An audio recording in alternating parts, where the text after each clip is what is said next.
보고서나 세특우수 사례를 소개하고 이유까지 설명해 주세요.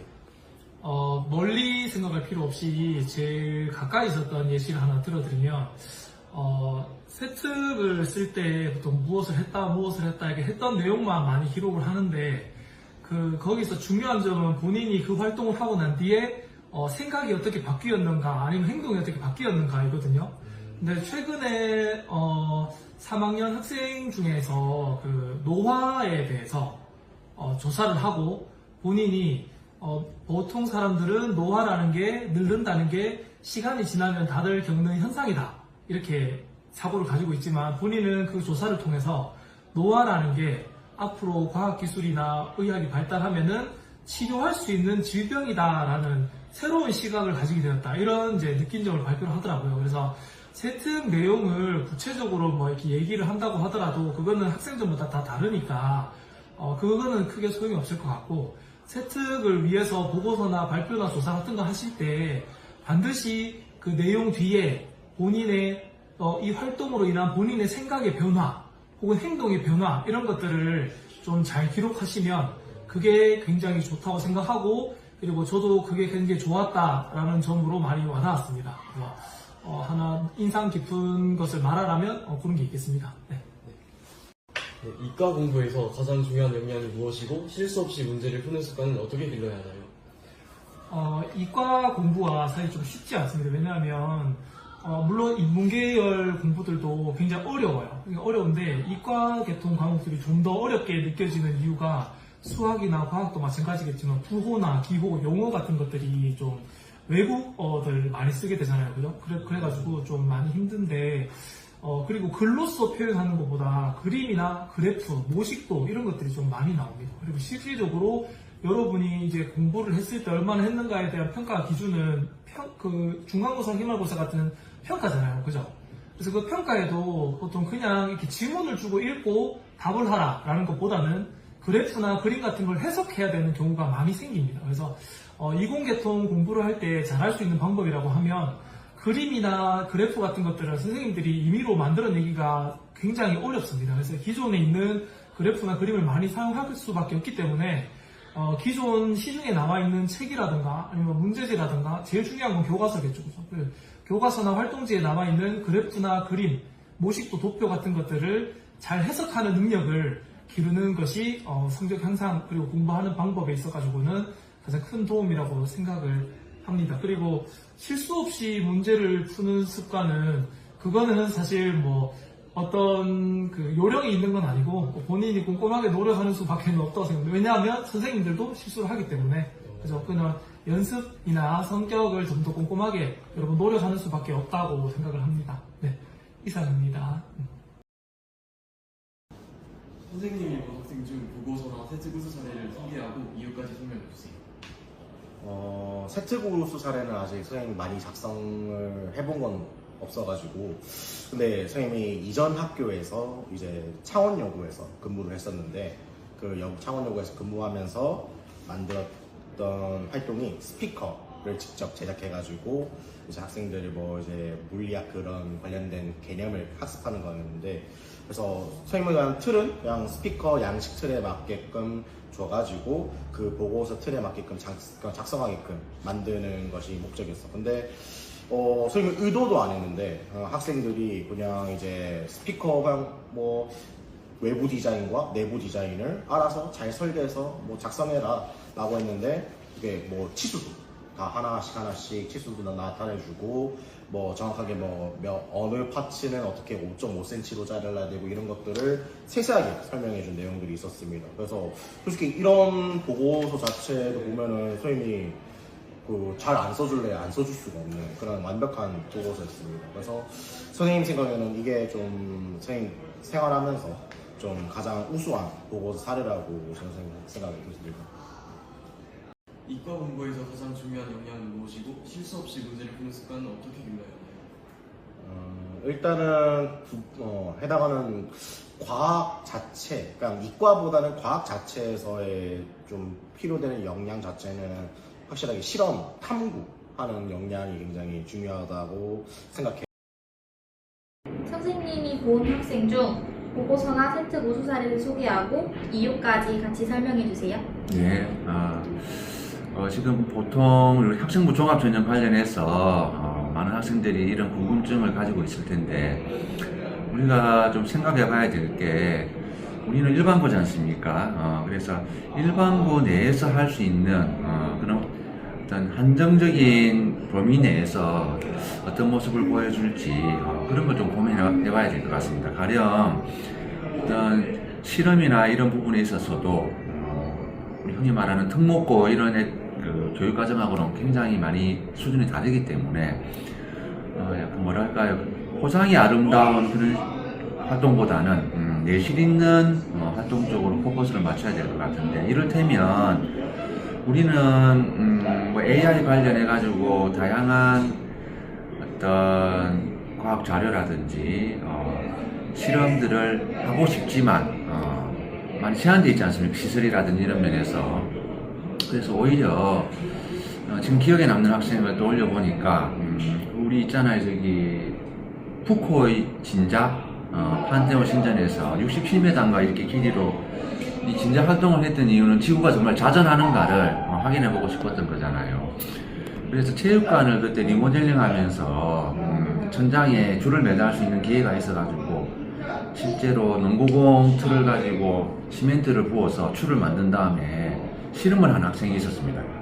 하루 종일 하지는 못해요. 한 6시간 정도 했던 것 같은데 그걸 계속 촬영하면서 이 궤적을 추적해 보니까 우리가 위치해 있는 대한민국의 그 경도라 해야 되나 위도라 해야 되나요? 그 위치에 봤을 때 자기가 추정했던 값이랑 거의 일치한다는 것도 알게 되고, 혹은 뭐 맨델의 그 뭐죠, 옥수수 완두콩 실험 같은 것들도 아주 고전적이지만 우리가 충분히 해볼 수 있는, 다만 끈기와 시간만 있으면 해볼 수 있는 그런 약간 클래식한 실험 쪽으로 눈을 돌려보는 건 어떨까, 그런 사례들이 되게 기억에 남습니다. 감사합니다. 예. 책, 뉴스, 사회 이슈를 공부와 연결하는 방법이 있을까요? 네, 좋은 질문이죠. 맞습니다.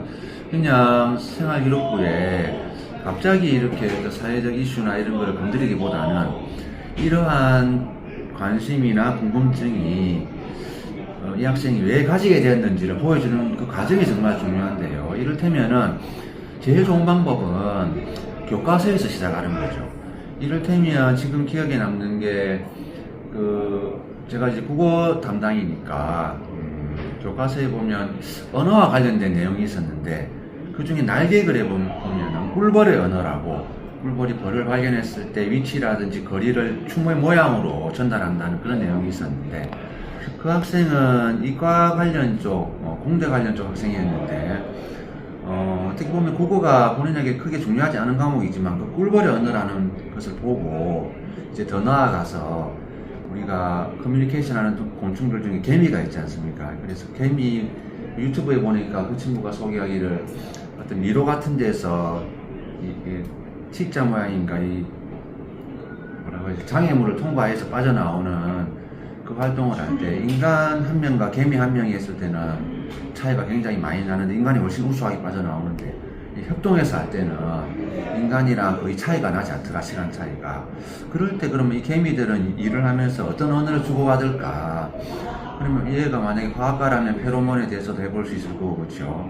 그 다음 뇌과학에 관심이 있다면 개미의 뇌와 인간의 뇌에서도 해볼 수 있을 거고, 이런 식으로 어떤 교과서에서 호기심을 가지고 그 호기심을 극복시킬 수 있는 시중의 어떤 도서를 접해서 그걸 읽고 그 다음에 어떤 가설이나 의문을 제기해서 계속 파고드는 그런 연구 방식이 입학사정관들에게 매력적으로 다가오지 않을까, 그런 생각이 듭니다.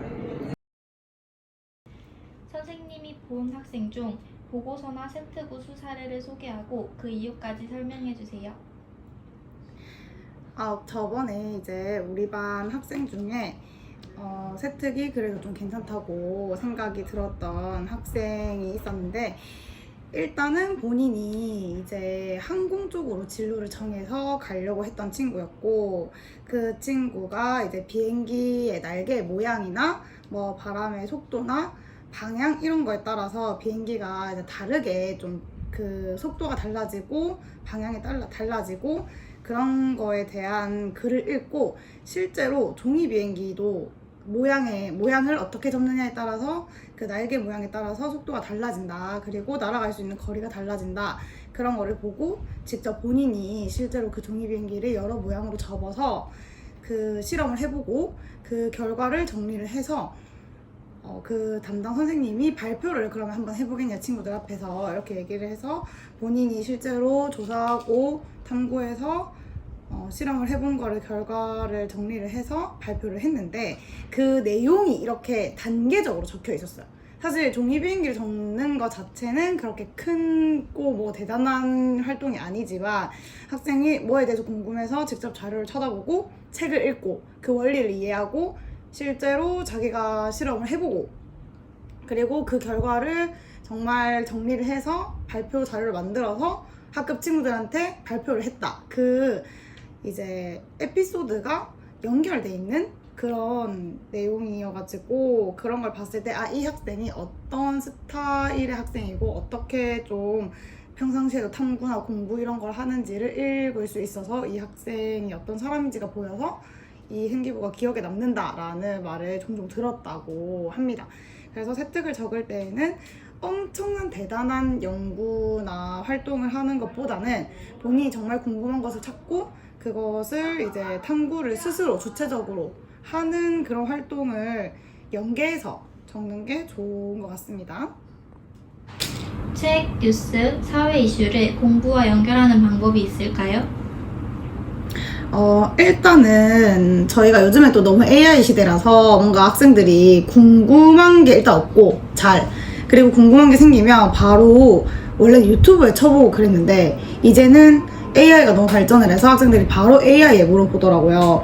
그런데 사실 AI가 뭐 아무리 유료 버전이 좋다고 하더라도 그 안에 있는 정보들이 다 진짜인 것이 아니고 가짜 정보들이 많이 섞여 있는데 그런 것들을 검증하는 작업을 친구들이 잘 하지 않고 그냥 챗GPT가 그러던데요, AI가 그러던데요 이렇게 하고 그거를 거름망 없이 정보를 받아들인단 말이에요. 근데 그게 굉장히 안 좋고 나중에는 가짜와 진짜 정보가 섞여서 이제 정보에 오류가 생기기 때문에 궁금한 것이 있으면 관련 책을 사서 또는 빌려서 읽어보는 습관을 기르는 게 좋은 것 같고 뭐 교과 공부나 성적과 관련된 공부만 공부라고 생각을 하지 말고 그냥 내가 상식과 배경 지식을 늘린다라는 측면에서는 어떤 책이든 읽는 것 자체가 저는 공부가 된다고 생각을 하기 때문에 일단 책 읽기를 습관화하고 궁금한 게 있으면 꼭 책을 찾아보길 바라고 그리고 수업 시간에 특히나 이제 다양한 뭐 사회나 과학 교과 같은 경우에는 관련 실험이나 아니면 뭐 기사, 뭐 뉴스 사례 이런 실제 사례들을 수업 시간에도 많이 배우는데 이게 진짜로 요즘에 일어나고 있는 일인가 해서 뉴스나 뭐 기사를 찾아서 자기 눈으로 확인해보고 이렇게 하는 게 훨씬 더 기억에 많이 남거든요. 그래서 선생님의 설명을 듣고 그거에 그치는 게 아니라 그것과 관련된 뉴스나 책이나 사회 문제를 스스로 찾아보는 경험만으로도 공부가 된다고 생각을 하기 때문에 그런 것들을 귀찮아하지 말고 직접 찾아보면 도움이 많이 될 것 같습니다. 그리고 책을 많이 읽으세요, 여러분. 입시에 더 메리트 있는 것은 비교과와 내신 중 어느 것이라고 생각하시나요? 저는 비교과보다는 내신이 조금 더 중요하다고 생각합니다. 왜냐하면 우리가 보통 입시를 할 때 교과 전형, 학종 전형, 논술 전형, 그리고 정시 전형 이렇게 4개로 나눠본다면 사실 이제 변화된 교과정 내에서는 정시에서도 수시화가 되면서 내신을 보고 있기 때문에 논술도 대학에 따라서는 또 내신을 적용하는 대학이 있을 수도 있다고 하고 그래서 결국에는 4개 전형 모두에 다 영향을 끼치는 건 내신 평균과 그리고 내신 평균이 조금 더 중요할 것 같습니다. 그리고 학생부는 그렇다고 중요하지 않은 건 아니고 제가 이렇게 대답하게 된 건 앞서 이야기했던 4가지 전형 중에 실제 현장에서 일반고 학생들이 가장 많이 가는 전형이 교과 전형이라서 교과 전형을 생각해 본다면 내신을 최대한 잘 받고 그리고 모의고사 등급 최저를 잘 맞춰서 가는 것이 가장 현명하지 않을까 해서 둘 중에 하나를 고르라면 내신을 고르는 것이 맞다고 생각합니다. 5등급제에 대한 간단한 설명과 달라진 대학교의 입시 방법은 어떤 부분이 있는지 설명해 주세요. 네, 5등급제의 변화는 지금 각 반에 사실은 너무나 잘 붙여져 있어서 제가 이렇게 한번 말하면서 볼 수도 있지만 우리 교육진흥부 친구들이 이렇게 수치화해서 아마 영상 참고 자료를 잘 만들어 줄 거라고 생각하고, 각 반 뒤에 있는 이 영상을 보면서 오히려 과제처럼 한번 각 반 뒤에 붙여져 있는 9등급제와 5등급제의 그 백분율 비교표를 한번 꼭 참고해서 봤으면 좋겠습니다. 뒤에 게시물에 각 반에 붙여진 거 보니까 퍼센테이지별로 어떻게 변했는지를 색깔을 넣어서 잘 표시되어 있더라고요. 그래서 이걸 하면서 잘 보면 좋겠는데, 핵심적인 것은 등급이 줄면서 등급을 받을 수 있는 사람이 늘어났다, 각 등급별로 늘어났다라고 하는 건데, 근데 지금 현재 입시에서 선생님이 이렇게 막 연수를 들으면서 찾아봤던 것은 동점자가 나올 것에 대한 우려를 대학들은 아주 많이 하고 있는 것 같이 보입니다. 그래서 지금 현 고등학교 2학년 학생들이 입시를 처음 하는 과정에서는 대학들이 그 9등급제를 5등급제로 변환하는 것 자체를 두려워해서 지금 재수생은 교과 수시 아예 넣지 못하게끔 그 제한하는 대학이 많은 것을 봤을 때는 아마 그 변화를 아직 대학들도 예측하지 못하고 있는 것 같고, 이런 상황이라고 하면 일단은 앞서 말한 질문처럼 최대한 내신을 챙겨 놓는 것이 맞다라고 생각을 하는데, 그래서 핵심적인 부분은 동점자가 많이 늘어나는 것에 대해서 동점자가 늘어나는 것에 대해서 조금 대비를 하기 위해서 내신에 조금 더 신경 쓸 필요가 있다, 이런 생각이 들고, 덧붙여서 이야기를 하자면 생기부를 앞서 말했지만 비교과인 생기부 창체나 생기부 세특 또는 진로 담임 영역을 많이 본다고는 하는데, 그 부분에 대해서 어떻게 평가를 할지에 대해서는 또 아직 구체적으로 공지를 하지 않았기 때문에 기본대로라면 일단은 등급제에 최대한 좋은 등급을 받을 수 있도록 노력하되, 말하면서 생각이 든 것은 너무 많은 그 옛날보다 2등급에 대한 시각이 조금 더 높게 평가가 덜 되지만 그래도 전국의 학생들의 숫자가 줄었다는 거, 우리 수험생의 숫자나 그 다음에 이제 그 우리 학교를 제외한 나머지 학교들은 학교 전체 인구수가 줄은 것에 대해서 사실은 5등급도 받기가 힘든 학교가 꽤나 많다, 도시에서는. 그래서 우리 학교의 전체 학생 수가 많다는 점이 아주 장점으로 작용될 수 있으니까, 등급을 어떻게 받았다, 요번에 이번 받았던 1학기 성적에 대해서 너무 낙심하기보다는 조금 더 변화할 수 있도록 우리는 좀 더 좋은 조건에 있으니까 더 노력을 하면 좋겠습니다. 생기부나 세특을 쓸 때 AI를 쓰는 학생이 많은데 어느 정도까지 AI 사용이 가능할까요? 이 부분은 아마 지금 대학도 그렇고 학교의 현장에 있는 선생님들도 가장 고민이 많은 부분이라고 생각하는데, 근데 제 생각에는 AI가 지금 대중화된 현 상황에서 AI를 쓰지 않는 것은 어떻게 보면 옳지 않다라고 생각합니다. 그래서 AI 핵심적인 것만 이야기하자면 AI를 사용하되 AI에 있는 내용을 모두 그대로 베껴 적지 말고 AI를 그냥 자신의 아이디어를 얻고 내용을 정리해주는 참고 도구로 활용하면 제일 좋을 것 같습니다. 그래서 그런 내용들을 바탕으로 내가 예를 들면 어떤 주제에 대해서 조사를 했을 때 조사를 하는 내용을 AI에게 맡기면 전보다 우리가 직접 조사할 때보다 속도나 퀄리티 면에서 훨씬 좋으니까 그 내용을 바탕으로 내가 어떤 생각을 했다, 그래서 탐구에 조금 효율성을 기할 때 사용하는 도구로 활용했으면 좋겠고, 실제 선생님이 좀 대학교 그 입시 연수나 이런 걸 참고해 봤을 때 AI나 이렇게 같은 학교 내 또는 동학과를 지원한 학생들 중에 비슷한 답변을 하는 친구들은 빨간 줄로 표시가 되는 그런 대학마다의 그런 프로그램이 있더라고요. 그래서 그런 부분을 사실 경험하고 함께 이야기를 선생님과 나누면서 위험할 수 있다라고는 했지만 대학마다 그게 떴다고 해서 무조건 감점을 주거나 떨어뜨리는 건 아니라고 말했기 때문에 너무 걱정하기보다는 앞서 말했듯이 AI를 참고 도구로 활용해서 조금 더 퀄리티 높은 생기부나 재특을 쓰는데 여러분이 활용했으면 좋겠습니다. 이상입니다.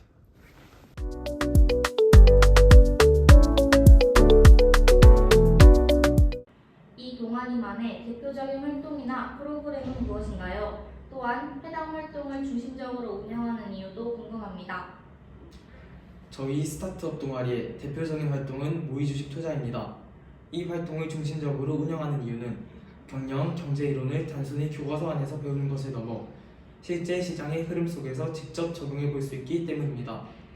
기업의 실적, 금리 변화, 산업 트렌드 등 다양한 요소가 주가에 어떤 영향을 미치는지 몸소 체감하면서 살아있는 경제 감각을 기를 수 있습니다.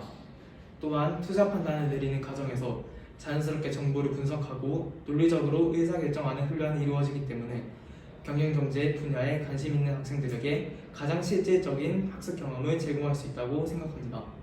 동아리 활동을 통해 학생들이 꼭 얻어가길 바라는 역량이나 경험은 무엇인가요? 저는 동아리 활동을 통해 단순히 경제 지식을 쌓는 것보다 세상이 어떻게 돌아가는지를 스스로 생각하고 탐구할 수 있는 사람이 되길 바랍니다. 어떤 경제 현상이나 사회 변화를 마주했을 때 배운 내용을 바탕으로 왜 이런 일이 일어났을까, 그리고 이게 앞으로 어떤 영향을 미칠까 등을 자신만의 시각으로 사유할 수 있는 능력, 즉 잘 생각할 수 있는 힘을 길러가길 바랍니다. 정보를 수동적으로 받아들이는 것이 아니라 스스로 질문을 던지고 나름의 논리로 세상을 해석하는 습관이야말로 이 동아리에서 가져갈 수 있는 가장 값진 경험이라고 생각합니다. 뉴스나 사회 이슈를 공부에 어떻게 활용하는지도 궁금합니다. 저는 수업에서 배운 개념을 접하면 그것과 연결된 실제 뉴스나 사회 이슈를 떠올리며 왜 이런 결과가 나타났는지, 그리고 어떤 영향을 미쳤는지 등을 스스로 생각하는 방식으로 활용합니다. 예를 들어 통합과학에서 산과 연기 개념을 배운 뒤 실제 뉴스에서 접했던 산성비로 인한 문화재 해소 문제를 떠올려보면 대기 중 오염물질이 빗물과 반응해 산성을 띠게 되고 그것이 석회암 재질의 문화재를 녹인다는 흐름이 자연스럽게 이해됩니다. 단순히 pH가 낮으면 산성이라고 외우는 것을 넘어 그 개념이 실제 현실에서 어떤 결과로 이어지는지를 잘 연결해보면 배운 내용이 훨씬 깊이 자리 잡게 됩니다. 통합사회에서도 인권과 차별 문제를 배울 때 실제 사회에서 논의되는 젠더 갈등이나 이주민 차별 뉴스를 함께 떠올리면 교과서 속 개념이 지금 내 주변에서도 일어나고 있는 살아있는 문제임을 느낄 수 있습니다.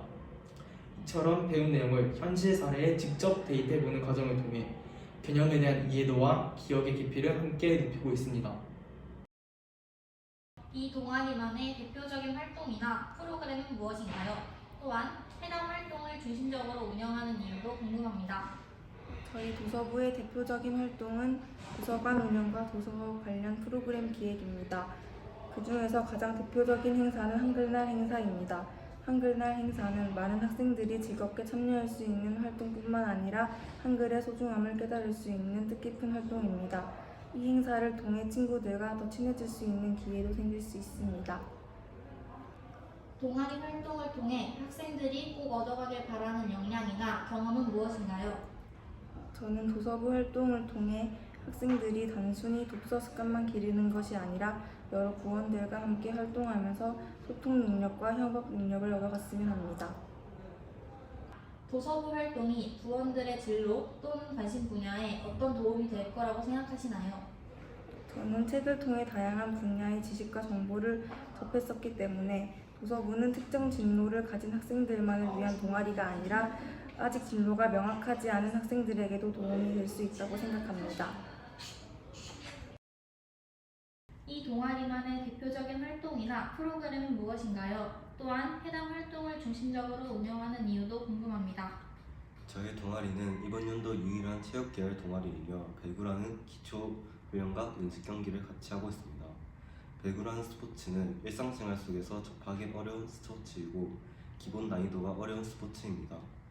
저희 동아리에 있는 부원들이라도 배구 기초를 알고 나중에라도 도움이 될 수 있으면 좋다고 생각하여서 기초 훈련을 같이 진행하고 있습니다. 동아리 활동을 통해 학생들이 꼭 얻어가길 바라는 역량이나 경험은 무엇인가요? 운동은 재능의 다라고 하는 말이 있습니다. 물론 저도 맞는 말이라고 생각합니다. 하지만 도전과 노력은 배신하지 않는다고 생각합니다. 노력이 바로바로 결과가 안 나타날 때가 있습니다. 그럴 때마다 저는 도전하는 자세가 중요하다고 생각합니다. 후배들이 체육 동아리 활동을 시작한다면 가장 강조하고 싶은 태도나 습관이 있을까요? 운동은 자신감이 제일 중요하다고 생각합니다. 물론 배구 같은 팀게임에서는 더욱더 중요하게 작용합니다. 하지만 자신감이 자만감이 되지 않으면 좋겠습니다. 네, 이 동아리만의 대표적인 활동이나 프로그램은 무엇인가요? 또한 해당 활동을 중심적으로 운영하는 이유도 궁금합니다. 네, 저희 미생물에서는 생명과학과 물리 계열로 나눠 계열별 실험을 진행하고 각자 진로에 맞는 심화 탐구를 진행하여 발표하는 활동을 준비하고 있습니다. 이번 1학기 동안 생명 계열에서는 아스피린 추출 실험을, 물리 계열에서는 전기자동차의 속도 조절 방식에 따른 효율 차이를 비교하는 실험을 진행하였고 2학기 때 본격적인 심화 탐구를 진행할 계획입니다. 저희 동아리 가장 큰 차별점은 탐구 활동을 개인 과제가 아닌 동아리 시간에 함께 한다는 점인데요. 고등학교에서는 수행평가나 여러 활동에서 탐구를 할 일이 많은데 처음에는 대부분의 친구들이 어떻게 시작해야 하는지 어려워하는 경우가 많습니다. 저도 처음에는 탐구 활동이 많이 힘들고 막막했던 경험이 있었고 그러한 경험을 바탕으로 특히 1학년 친구들이 실험부터 보고서 작성, 발표까지 직접 경험하면서 탐구 과정을 배워갈 수 있도록 활동을 계획하게 되었습니다. 동아리 활동을 통해 학생들이 꼭 얻어가길 바라는 역량이나 경험은 무엇인가요? 저는 1학년 때 동아리 선배들이 이끌어주시는 대로 그대로 따라가기만 했던 경험이 있는데요. 특히 당시에는 아직 안 배운 개념이나 잘 모르는 어려운 내용들을 바탕으로 활동을 진행할 때 잘 이해하지 못한 채 활동에 수동적으로 참여했던 적이 있었습니다. 그래서 저희 동아리에서는 단순히 실험만 하고 끝나는 게 아니라 왜 이런 결과가 나오는지 직접 고민하고 의견도 나눠보면서 스스로 탐구하는 경험을 했으면 좋겠습니다. 좋은 실험 결과를 내는 것보다도 직접 탐구 과정에 주도적으로 참여하면서 탐구하는 방법 자체를 배우고 가면 좋을 것 같습니다. 나중에 후배들이 새로운 과학 동아리를 만든다면 추천하는 활동이나 실험이 있을까요? 동아리 활동을 통해 재밌고 신기한 경험을 하는 것도 물론 좋지만 아무래도 동아리 활동이 생기부에 큰 도움을 줄 수 있기 때문에 본인 진로에 맞는 역량을 잘 보여줄 수 있는 활동을 추천하고 싶습니다. 생기부를 작성할 때 과목별 특성에 따라 그 과목에서 요구하는 역량을 보여주는 것이 중요하다고 알고 있어서 과학 시간에 배웠던 공식이나 개념들을 증명하거나 생활 속에서 적용하여 교과서 속 내용을 결과로 도출해보는 활동을 해보면 좋을 것 같습니다. 특히 과학 수행평가로 개인 탐구를 진행하는 경우도 있을 텐데 혼자서 교과 개인 탐구를 진행할 때는 실험이나 예산이 필요한 활동들이 진행하기 어려운 경우가 많아서 동아리 활동을 통해서 그런 부분을 체험하면 좋을 것 같습니다. 이 동아리만의 대표적인 활동이나 프로그램은 무엇인가요? 또한 해당 활동을 중심적으로 운영하는 이유도 궁금합니다. 코드그래퍼는 코딩을 활용한 다양한 활동을 진행하고 있습니다. 그 중에도 아두이노, 웹개발, 게임 개발을 중심으로 활동하고 있습니다. 이러한 활동을 진행하는 이유는 단순히 코드를 배우는 데 그치지 않고 머릿속으로만 생각했던 아이디어를 직접 구현해볼 수 있는 기회라고 생각합니다. 동아리 활동을 통해 학생들이 꼭 얻어가길 바라는 역량이나 경험은 무엇인가요? 코드그래퍼를 통해 부원들이 단순히 코딩 실력뿐만 아닌 문제를 해결하는 능력과 사고력과 창의력을 얻어갔으면 좋겠습니다. 또한 프로젝트를 진행하며 팀원들과 의견을 나누고 함께 결과물을 완성하는 경험을 통해 미래의 진로에 도움이 되었으면 합니다. 후배들이 동아리 활동을 하면서 놓치기 쉬운 부분이 있다면 무엇이라고 생각하시나요? 코드그래퍼에서 후배들과 부원들이 활동하면서 제가 놓쳤다고 생각한 부분은 기초 코딩부터 차근차근 시작하지 못한 부분인데요. 어떤 분야는 기초가 탄탄해야 흥미를 느끼고 더 깊이 배우고 싶은 마음이 생긴다고 생각해서 아쉬웠습니다. 하지만 그럼에도 불구하고 부원들은 각자의 자리에서 맡은 역할에 최선을 다하며 노력하는 모습에서 책임과 열정을 보며 저 또한 배울 수 있던 부분이었습니다. 이 동아리만의 대표적인 활동이나 프로그램은 무엇인가요? 또한 해당 활동을 중심적으로 운영하는 이유도 궁금합니다. 저희 동아리는 다양한 외부 공연과 교내 공연을 대표적인 활동으로 운영하고 있습니다. 공연을 준비하는 과정에서 각자의 연주 실력을 꾸준히 향상시키는 것은 물론 서로의 호흡을 맞추며 협동심과 책임감을 자연스럽게 기를 수 있기 때문입니다. 또한 실제 무대에서 관객들과 소통하며 자신감과 표현력을 키울 수 있고 학교와 지역사회의 음악으로 즐거움과 감동을 전하면서 동아리의 활동과 가치를 널리 알릴 수 있어 이러한 공연들을 중심으로 운영하고 있습니다. 동아리 활동을 통해 학생들이 꼭 얻어가길 바라는 역량이나 경험은 무엇인가요? 저희는 학생들이 동아리 활동을 통해 뛰어난 연주 실력뿐만 아니라 협동심과 책임감, 그리고 무대에서 자신을 표현하는 자신감을 얻어가길 바랍니다. 공연을 준비하며 서로를 배려하고 함께 목표를 이루는 과정을 경험하면서 소통 능력과 문제 해결 능력도 자연스럽게 기를 수 있습니다. 무엇보다 음악을 통해 소중한 추억을 만들고 함께 성장하는 즐거움을 느끼는 경험을 얻어가길 바랍니다. 음악과 타 학문을 융합하여 상무했던 경험이 있다면 가장 인상 깊었던 사례를 들려주세요. 가장 인상 깊었던 경험은 학교 주리제의 오프닝 무대를 저희 동아리가 맡았다는 것입니다. 4곡이라는 많은 곡을 준비해야 했기에 연습 과정은 쉽지 않았지만 서창고에서의 한 해를 마무리하는 큰 무대를 위해 동아리원 모두가 한마음으로 노력해 공연을 성공적으로 마칠 수 있었습니다. 또한 어떻게 하면 관객들도 함께 즐길 수 있는 음악을 들려줄지 끊임없이 고민하며 연습했고 공연 후에 전교생이 저희 동아리 음악에 공감하며 즐기는 모습을 보고 앞으로도 저희 동아리가 듣는 사람까지 즐거운 음악을 보여주어야겠다고 다짐했습니다.